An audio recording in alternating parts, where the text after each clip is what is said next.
കുതിരാനിൽ എങ്ങനെയാണോ അതേപോലെ തന്നെ ക്വാളിറ്റിയാണ് ഇവിടെ. നമ്മുടെ കൊല്ലത്തും. ഓക്കെ, അതേപോലുള്ള കുട്ടികളെയാണ് കൊണ്ടുവരുന്നത്. ആൽവിനെ മോനെ എത്ര ക്ലാസ്സിലാണ് പഠിക്കുന്നത്? 4ാം ക്ലാസ്സിൽ. 4ാം ക്ലാസ്സിലായപ്പോൾ തന്നെ പോത്ത് കച്ചവടത്തിലോട്ട് ഇറങ്ങിയിട്ടുണ്ട്. ഇത് നമ്മുടെ കുതിരാൻ ഫാമിനോടായ റീച്ചേണ്ട മോൻ ആൽവിൻ അല്ലേ? ഓക്കെ, ആൽവിൻ ഇപ്പൊ എവിടെ നിൽക്കുന്നത്? കൊല്ലം ജില്ലയിൽ കടക്കൽ ചിതറ. നമ്മുടെ പുതിയൊരു ഫാം ഇവിടെ ആരംഭിച്ചു അല്ലേ? നമ്മുടെ ആദ്യത്തെ ഫാം എവിടെ ഉള്ളത്? കുതിരാൻ, തൃശ്ശൂർ ജില്ല. അപ്പൊ പപ്പ ഇവിടെ ഈ പോത്തിന്റെ പരിപാടിക്കെല്ലാം ഇറങ്ങാൻ ഭയങ്കര സന്തോഷമാണോ? ക്ലാസ്സിലൊന്നും പോയില്ലെങ്കിലും കുഴപ്പമൊന്നുമില്ലേ? പോവാതിരിക്കല്ലേ? ശരി, അപ്പൊ ലോഡ് വന്നപ്പോ ഇപ്പൊ ഇത് ആദ്യത്തെ ലോഡല്ലേ നമ്മളിവിടെ കൊണ്ടുവന്നത്?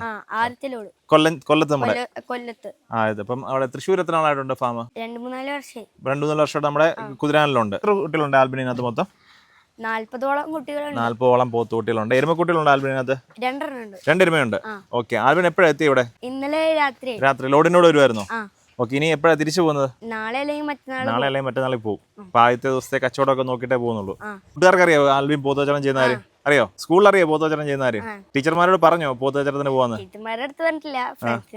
പറഞ്ഞിട്ടുണ്ടല്ലേ? അപ്പൊ എന്തായാലും നമ്മൾ കുതിരാനിൽ ചെല്ലുമ്പോൾ ആൽബിനോട് എപ്പോഴും റേച്ചേനോടൊക്കെ നിൽക്കുന്നതാണ്. അതാണ്ട് പുതിയ ലോഡ് വന്നപ്പം റേച്ചേടൻ നോണ്ടിരിക്കുന്നത് റേച്ചേനോടെ കൂടെ വന്നതാണ് ആൽബിന്. അപ്പൊ നമ്പർ എന്തായാലും നമ്മുടെ കൊല്ലം ജില്ല ഫാമിന്റെ ഉണ്ട്.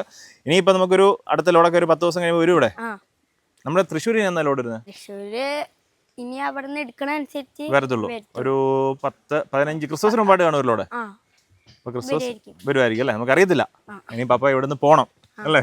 റേച്ചാൻ ഇവിടെ പോയിട്ട് വേണം പർച്ചേസ് ചെയ്ത് ഇനി ഇവിടെ നമ്മുടെ ഫാമിലോട്ട് കൊണ്ടുവരാൻ. അപ്പോൾ എന്തായാലും ക്രിസ്മസിന് മുമ്പായിട്ട് നമ്മുടെ കൊല്ലത്തും കുതിരാനിലും ഒരു ലോഡ് എന്തായാലും വരും അല്ലേ? നമുക്ക് ഇനിയും തൃശ്ശൂർ ലോഡ് വരുമ്പോൾ കാണാം. ഓക്കെ.